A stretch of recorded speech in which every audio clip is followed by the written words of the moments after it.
ब्रह्म राक्षस की आत्मा, मुंजा की आत्मा पीपल के पेड़ से बंध जाती। जब मैं उस फॉरेस्ट के अंदर घुसा ना, सूरज की किरण अंदर घुस पा रही है उस फॉरेस्ट के, एक बार अंदर घुस गए ना, आपको मन नहीं करता बाहर आने का।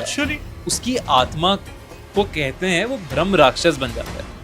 अभी हम ब्लैक मैजिक की बात करें तो मुंजा भी बड़ा एक अच्छा एग्जाम्पल है। ये बहुत टॉपिक चल रहा है इस टॉपिक टाइम पे। बढ़िया चल रहा है। तो एक्चुअली में एक अर्बन हॉरर लेजेंड है मुंजिया का, बल्कि सालों से चलता आ रहा है। हिंदू धर्म का ही एक बहुत बड़ा लेजेंड है। तो जब जनेऊ होता है, जब मुंडन होता है, 10-12 साल का लड़का हो जाता है, तब उसका धागा बनता है। आपको पता होगा, मैं तो ब्राह्मण में, हाँ आपको पता ही है। तो उस टाइम पे अगर जनेऊ के बाद 10 से 14 दिन में उसका किसी भी रीजन से उसकी डेथ हो जाती है, तो उसकी आत्मा को कहते हैं वो ब्रह्म राक्षस बन जाता है या मुंजिया बन जाता है। तो जब आप उसको काउंटर करने के लिए पीपल के पेड़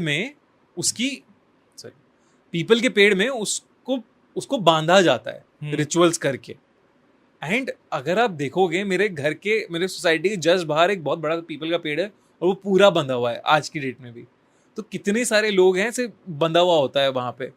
तो कहते हैं उसकी आत्मा, ब्रह्म राक्षस की आत्मा, मुंजा की आत्मा पीपल के पेड़ से बंध जाती है और वो पीपल के पेड़ में रहती है जब तक कि कोई आके उसके साथ बदसलूकी ना करे, खिलवाड़ ना करे, उल्टा ना बोले। जैसे कई केसेस ऐसे होते हैं कि, तो मुंजा क्योंकि बच्चों की आत्मा होती है, ये भैया ब्रह्म राक्षस जो है ये बच्चे हैं जो मर गए थे।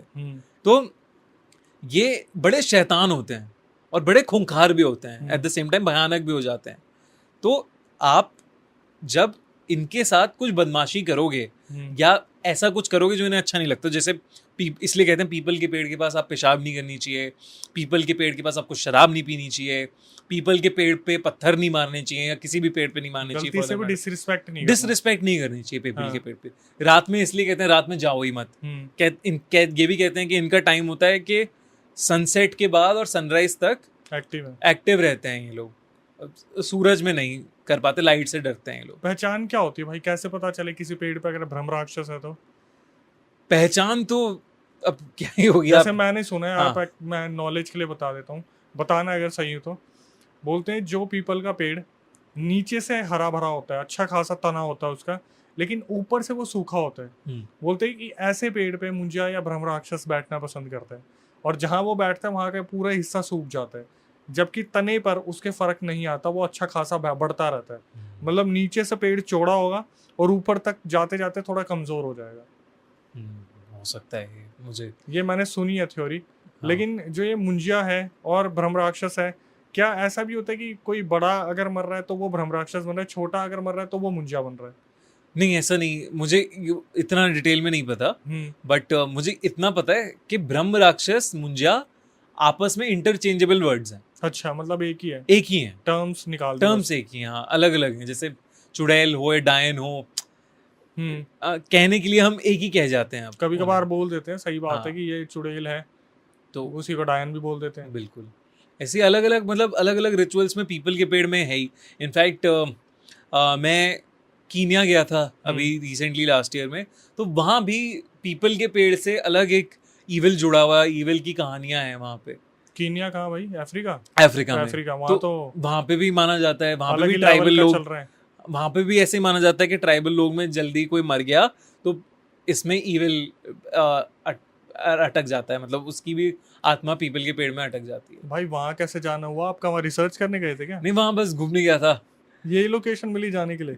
वहाँ पे मसाई मारा है बड़ा सुंदर, तो फॉरेस्ट एरिया है पूरा, मतलब जहाँ वाइल्ड लाइफ दिखती है आपको। तो क्या दिखा वहाँ पे?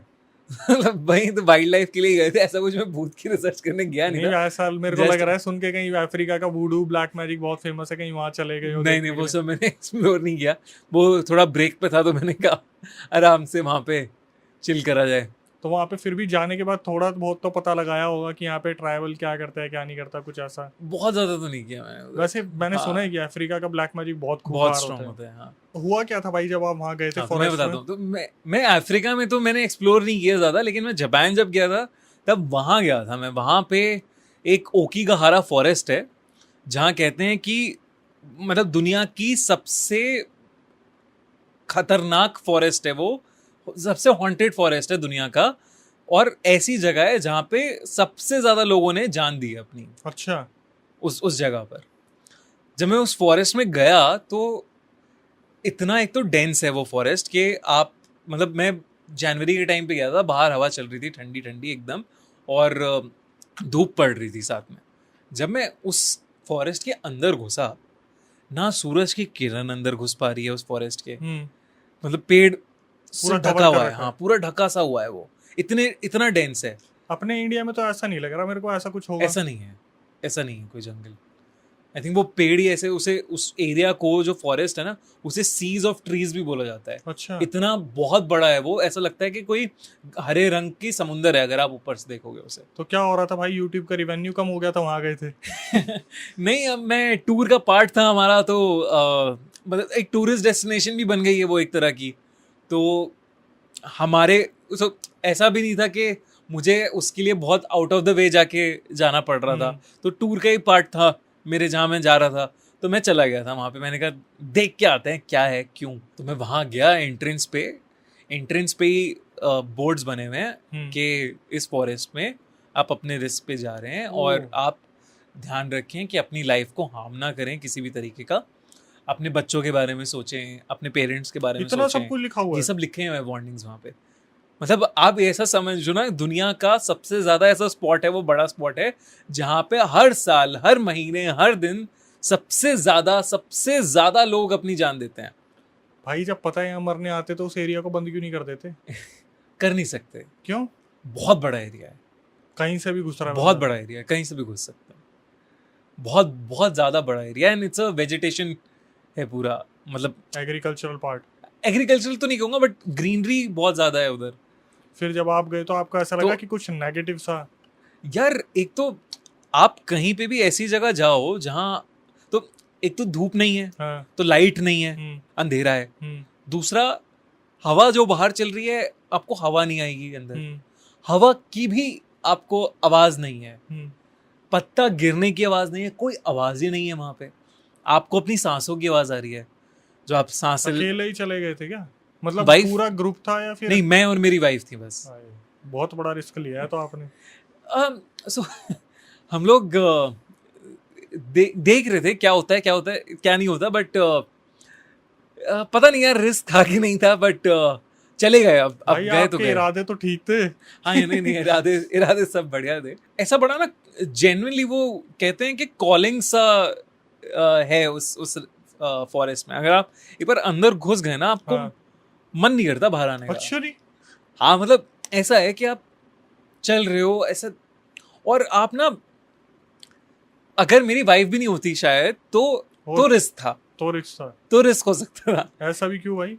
मतलब आप अकेले होते हो ना, तो अजीब अजीब से थॉट्स आते हैं। क्योंकि आप कुछ सुन नहीं पा रहे हो अपनी सांसों के अलावा, तो आपके दिमाग में अजीब से थॉट्स आते हैं। और जब आपको पता है कि यहाँ पे इतने सारे लोगों ने अपनी जान दी है, तो बहुत ही अजीब हो जाता है वो।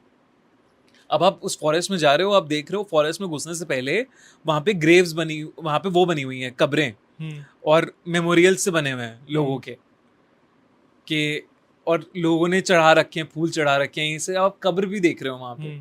ऐसा नहीं है कि आप सिर्फ अंदर घुस गए, आपने जंगल देखा, निकल गए। आप देख रहे हो कि जेन्युइनली दिख रहा है आपको कि यहाँ पे ग्रेव्स हैं जो जिसपे चढ़ा रखा है लोगों ने फूल और ये सब, तो लोग गए हैं ऊपर। मतलब इट्स। तो आप कितनी आगे तक निकले थे? मैं काफ़ी आगे तक गया था यार। मैं सो वहाँ पे ना एक एरिया है मार्किंग का कि इसके आगे आप एंटर नहीं कर सकते, डू नॉट एंटर का साइन है वहाँ पे। फिर वो क्रिमिनल ऑफेंस हो जाता है, और बाहर के देश में आप क्रिमिनल ऑफेंस कर रहे हो तो फिर पता नहीं फिर आप वापस इंडिया भी आ पाओगे कि नहीं। तो थोड़ा सा मैंने परमिशन पूछा था वहाँ पे कि कितना थोड़ा आगे जा सकता हूँ क्या, देख सकता हूँ क्या कुछ। तो थोड़ा आगे गया था मैं, तो मुझे पेड़ों पे मार्किंग्स दिखी थी, टेपिंग्स दिखी थी, रस्सियाँ दिखी थी। रस्सियाँ मतलब जिन्होंने हैंग किया था अपने हाँ, आप को? रस्सियाँ दिखी थी। तो ये सारी चीज़ें मुझे दिखी थी, बॉडीज़ नहीं दिखी ऐसी कोई। एंड मैं फिर वापस आ गया था, और मैंने ये सब रिकॉर्ड भी नहीं किया अंदर घुस के टेपिंग्स और ये सब, क्योंकि मुझे अलाउड नहीं था वो रिकॉर्ड करना। तो जब अंदर जाते तो फोन वोन सब कलेक्ट कर लेते या फिर मना कर देते? नहीं, नेटवर्क नहीं होता वहाँ। वो तो रिकॉर्डिंग के लिए तो कहाँ नेटवर्क लगेगा, हाँ लेकिन हाँ, वैसे आप उस जहाँ पे टेपिंग है उसके बियॉन्ड नहीं जा सकते आप। जा ही नहीं सकते। जा और नहीं फिर सकते। आप तो प्रूफ हो जाता है आपके पास, आप गए हो, हाँ बेशक आपने किसी से ऐसी परमिशन ली हो, हाँ, लेकिन मैं वो फिर वो सब काम करने भी क्यों है जो मतलब इलीगल है। इलीगल है, वहाँ पे आप दूसरे पराये देश में हो, आप क्यों फंसने वाले काम कर रहे हो। और इसके ऊपर मेरे ख्याल से भाई कोई मूवी वगैरह भी आ रखी है। इसकी मूवी भी आई हुई है, इनफैक्ट एक बहुत बड़ा क्रिएटर है WWE कर रहा है वो, लोगन पॉल, आपने हाँ, शायद उसका नाम सुना हो तो। अच्छी खासा नाम लोगन है। पॉल वहाँ गया हुआ है और वो अंदर तक गया था एंड उसने कैमरा में रिकॉर्ड भी कर लिया बॉडी को। लोगन पॉल मेरे ख्याल से पहले यूट्यूबर था, I think। हाँ। हाँ, तो उसने उसकी वीडियो भी है जिसमें उसने रिकॉर्ड कर लिया था Bodies बॉडी को, को। लटकी हुई बॉडी को रिकॉर्ड करके दिखा भी दिया अपनी ऑडियंस को। और वो उसके बाद बहुत मीडिया में वो पॉपुलर कंट्रोवर्सी हो गई थी। इनफेमस हो गया। वो उसे कैंसिल कर दिया था बीच में कि कैंसिल लोगन पॉल, ये क्या दिखा रहा है, ये सब कोई अच्छा। कंटेंट है। और बहुत ज़्यादा मतलब इस पे चीज़ें नेगेटिवली भी इम्पैक्ट करी थी मतलब उसके लिए। कंट्रोवर्सी हो गई थी, कंट्रोवर्सी हो गई थी बहुत बड़ी। तो वो वीडियो डिलीट की गई यूट्यूब से और ये सब है, बट क्लिपिंग्स आपको मिल जाएंगे अभी भी ऑनलाइन वो सब है। ओवरऑल आप बट आप डालना मत इस वीडियो में, नहीं वरना नहीं वो भाई, नहीं नहीं नहीं नहीं, हमारे साथ बहुत होता है ऐसा, हम बिल्कुल नहीं करेंगे गलती। हाँ। ये कहते थे बताओ वो भाई, उसका ये लॉजिक था कि कैसे वो फॉरेस्ट ऐसे क्रीपी सा बना। तो जापान में ये मान्यता थी कि, और होता भी था ऐसा, सब ये फैक्ट्स हैं कि जब जापान में लोगों के पेरेंट्स बूढ़े हो जाते थे तो वो उन्हें उनके लिए ना फाइनेंशियल एड नहीं दे पाते थे बच्चे, तो वो उन्हें फॉरेस्ट में छोड़ आते थे अच्छा, ताकि वो वहां से अपना वहां से मर देख ले जाए। जो हो सकता है। हाँ, जो भी हो जाए कर लें और वो हो जाए। तो डेथ डाइंग टाइम्स पे वो फॉरेस्ट में अपने माँ बाप को छोड़ आते थे और मर जाते थे उनके माँ बाप। तो वहाँ पे ऐसे लोग मरे हुए हैं।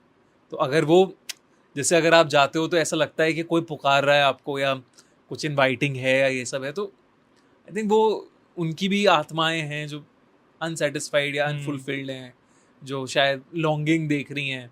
वो देख रही हैं कि शायद कोई आए मेरे पास जो मेरे साथ रहे, मेरे पास रहे। तो इस तरीके से शायद बढ़ते चले गए वहाँ केसेस। तो अभी तक भाई जैसे आपने भानगढ़ का नाम सुना है, कुलधारा का नाम सुना है, इस लोकेशन को आप इनसे ज्यादा खतरनाक समझते हो जापान वाली को?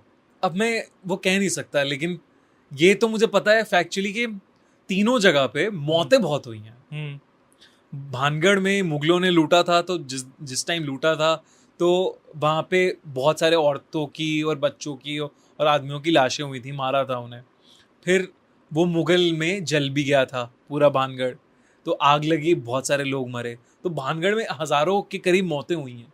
तो जहाँ इतनी सारे मौतें हुई, कुछ तो होगा वहाँ। हॉरर के टाइप में जैसे हम बात कर रहे हैं कि मुगल तो एक अलग चीज हो गई, लेकिन जैसे बोलते हैं भानगढ़ श्रापित है, उस काइंड में भानगढ़ ज्यादा हॉरर है, कुलधारा ज्यादा हॉरर है, या फिर जापान वाला? आई थिंक जितना मैंने अभी तक देखा है और सुना है, कुलधारा। कुलधारा मुझे लगा कि जापान वाला आएगा। नहीं, वो जापान में तो सुसाइड्स हैं, मतलब जापान में तो लोग जान दे रहे हैं वो सच है, बट कुलधारा मायावी सा लगता है। बहुत अजीब तरीके की वाइब है कुलधारा में। वो लोग रातों रात गए कहाँ भाई, कुछ अब पता ही नहीं ना उनका कुछ भी? नहीं पता आज तक कुछ नहीं पता। और बहुत सारे लोग हैं किस्से जहाँ कुलधारा को जो कहते हैं कि खतरनाक है, काफी जो खतरनाक। पैरानॉर्मल सोसाइटी है इंडिया की, उन्होंने भी एक आए कि वहां जाके बहुत दिक्कतें हुई थी। हाँ, गौरव तिवारी की जो टीम थी, उन्होंने बताया कि पूरा कोई मूवमेंट बहुत तगड़ी हो गई थी, जो कोई पैरानॉर्मल एंटिटी सामने आ गई थी उनके एक टीम मेंबर के सामने, जो नहीं मानने वाले थे, उन्हीं के साथ वहां पे कुछ हो गया था। बहुत कुलधारा में तो डेफिनेटली कुछ है, इसलिए आप कभी इन फ्यूचर जाना चाहोगे, रात को रुकना चाहोगे कुलधारा? मैं रात में रुका नहीं हूँ, बट मैं गया हूँ कुलधारा।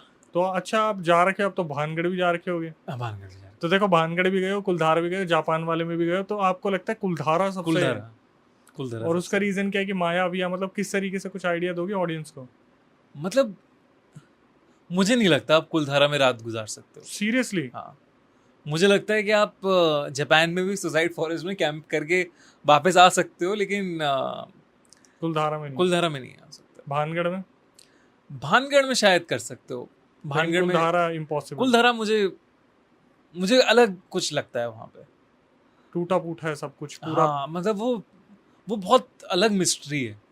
और ऐसे मैं इतने सारे लोगों से सुन चुका हूँ ना कुलधारा के बारे में कि उनके साथ कुछ कुछ हुआ है। जैसे भानगढ़ तो लोग जाते हैं, अरे कुछ नहीं है कुछ नहीं है, गिने चुने हैं जिनके साथ हुआ है। लेकिन कुलधारा में तो अगर 2-3 बार कोई गया है तो डेफिनेटली उसके साथ कुछ ना कुछ सीन तो हुआ है। वहाँ पे माया चलती है अलग तरीके की, लूप में चीज़ें हो जाती हैं लोगों के साथ, तो वो बहुत अजीब सा हो जाता तो है। जब आप गए थे तो क्या भाई कुछ फील हुआ था ऐसा? मुझे यार तो बेसिकली हमारी जहाँ बस गई थी, बस के साथ गया था मैं, तो अब ऐसा लग रहा था कि मुझे, जब मैं बैठा हुआ था बस में, मुझे ऐसा लगा कि कोई छोटा सा बच्चा है जिसने एकदम खिड़की पे ऐसे हाथ मारा है, और मैं पलटा हूँ और कोई नहीं है वहाँ पे। और फिर उसके बाद वो पायलों की छन छन की जो आवाज़ है, वो ऐसे बहुत दूर से ऐसा लग रहा है कि कोई कुछ ऐसे लेके आ रहे हैं, कोई सामान आ रहा है, मतलब गुच्छा चल रहा है एक लंबा, जैसे राजस्थान में रेगिस्तान में चलता है ना, औरतों का गुच्छा एक चल रख के आ रहा है कहीं से, बिल्कुल ऐसी साउंड आ रही है वहीं से पास से के। सिर्फ आपको आ रही थी? नहीं, सिर्फ मुझे आ रही थी। ये हो रहा था वो बच्चे का वो, तो मैंने बस से बाहर जाके ना देखा भी, तो दूर दूर तक वहाँ कोई बच्चा नहीं है, कुछ नहीं है, और धूल एक एक मतलब ऐसा तो नहीं कहूँगा कि बिल्कुल हैंड का प्रिंट था जहाँ वो खिड़की वाला था, बट वहाँ पे धूल थी, जमी हुई थी। हाँ, सिर्फ उसी एरिया में। भाई आपके बताने के तरीके से पता चल रहा है कि कितना अजीब रहा होगा माहौल वहाँ पे। हाँ, मतलब वो बहुत मैं अगेन वो जो एक फीलिंग होती है ना कि समझ से परे है क्या है। हाँ, कि आपकी एनर्जी डेड हो गई है, वैसी फील थी। तो आप ये डिक्लेयर करते हो भाई कुलधारा इतना आसान नहीं है? कुलधारा आसान नहीं है, कुलधारा तो नहीं है आसान। कुलधारा मुझे डेफिनेटली लगता है कि अगर हाँ कोई एक जगह है जहाँ मैं नहीं रात बिताना चाहूंगा तो वो कुलधारा है। कुलधारा।